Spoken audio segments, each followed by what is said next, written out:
నమస్తే, welcome to one India Telugu. నేను Joseph.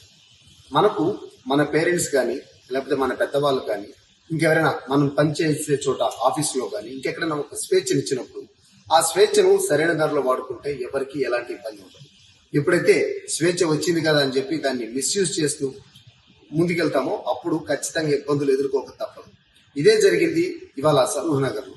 అయితే సరూర్ నగర్ లో స్థానికులు కొంతమందిపై ఫిర్యాదు చేశారు.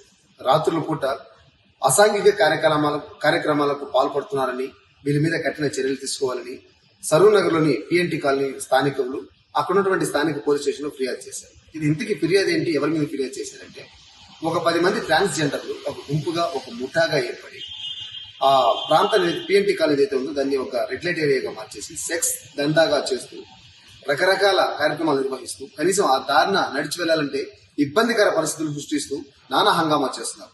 అయితే దీనిపైన చాలా రోజుల నుంచి స్థానికులు ఓపికగా ఉన్నారు, సహనంగా ఉన్నారు. చూద్దాం, ఇప్పటికైనా వాళ్ళ ప్రవర్తనలో మార్పు వస్తే పర్లేదు, లేకపోతే ఖచ్చితంగా చర్యలు తీసుకోవాలని వెయిట్ చేశారు.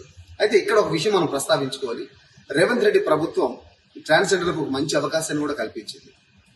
ట్రాఫిక్ లో పోలీసులతో పాటు విధులు నిర్వహి అంటే సమాజంలో వాళ్ళకి ఒక గుర్తింపు ఇవ్వాలి, వాళ్ళని కూడా మనుషులుగా చూడాలని ఒక సదుద్దేశంతో ఇచ్చిన ఆ స్వేచ్ఛను ఇలా కొంతమంది, అందరిని అనట్లేదు కానీ కొంతమంది ఇలా మిస్యూజ్ చేస్తూ స్థానికులను భయభ్రాంతులకు చేస్తున్నారు. సో ఈ నేపథ్యంలో ఓపిక నశించిన స్థానికులు వారిపై ఫిర్యాదు చేశారు.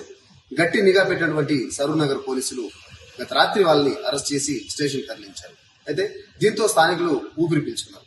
కానీ స్థానికులు ఫిర్యాదు చేసే వరకు వచ్చిందంటే వాళ్ళ వ్యవహార శైలి ఏ విధంగా ఉంటుంది, స్థానికులు ఎంతగా విసిగిపోయి ఉంటారో మీరు ఒకసారి ఆలోచించాలి. సో దీన్ని బట్టి మనకు తెలిసింది ఏంటంటే ఎక్కడ కూడా మనకు అంది వచ్చిన అవకాశాన్ని వినియోగించుకోవాలి తప్ప మిస్యూజ్ చేసుకుంటే ఇలాంటి కొన్ని తీవ్రమైన పరిణామాలు ఎదుర్కోవాల్సి వస్తుంది. ఇకనైనా సరే ఇలాంటి ట్రాన్స్జెండర్ లో మార్పు వచ్చి సమాజంలో ఒకరిగా మెలుగుతూ అందరితో మంచిగా మెలగాలని చెప్పి ఆశిద్దాం.